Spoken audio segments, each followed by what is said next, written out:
ফিরে আসলাম পবিত্র সালাতুল আসরের জামাত শেষে। ইতিমধ্যে যেমন কিকের মধ্যে শুরু হয়ে গেল প্রথমার্ধের খেলা। অধিকাংশ খেলোয়াড় আসছে উত্তরবঙ্গের বিভিন্ন জেলা, পঞ্চগড়, দিনাজপুর, রংপুর, গাইবান্ধার অনেক খেলোয়াড় আসছে এই মাঠে। সিরাজগঞ্জের খেলোয়াড় এই মাঠে।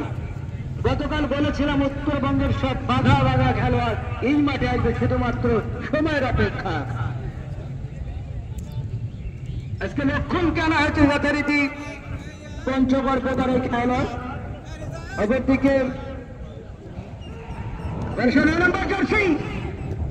হেমন্ত আসতে পারেন অবস্থায় বলবে যে লক্ষণ থেকে প্রান্ত বলে জীবন বগুড়া দলের খেলোয়াড়, বলবে যে রানু বগুড়া জেলা দলের খেলোয়াড়, এখন অফিল ক্লাবে খেলেছে রানু।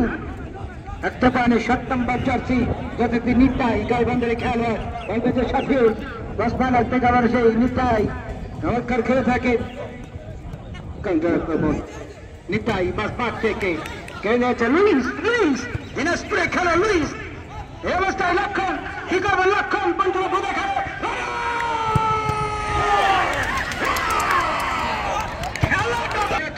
হতে পারে গোল মেশিনে রানু। আজকেও দেখেন চমৎকার খেলছে আজকে দুইটা দল। আর এই পঞ্চগড়ের লক্ষণ চট্টগ্রাম আবাহনী খেলে হাকিম, ঢাকা টিএনটি ক্লাবে খেলেছে। বগুড়া জেলা দলের গোলকিপার হাকিম। আবার বল পেয়ে যায় যাতে মামুন রংপুরে খেলোয়াড় সেন্টোস ক্লাবের। আজকে মামুন কেন সেন্টোস ক্লাবে নিয়মিত খেলে। জার্সি নাম্বার 9 লক্ষণ রেখেছেন নিয়ন্ত্রণে। লক্ষণ রেখেছেন নিয়ন্ত্রণে। লক্ষণের একটা খেলা মনে পড়ে যায় লালমনিরহাটের শহীদ জিয়াসিদি ফুটবল টুর্নামেন্টের। একাই করেছিলেন খালি গোল। উত্তরবঙ্গের সবচেয়ে বড় টুর্নামেন্ট ছিল এই টুর্নামেন্টটা, যেটা মির্জা ফখরুল ছিল সেই লালমনিরহাট।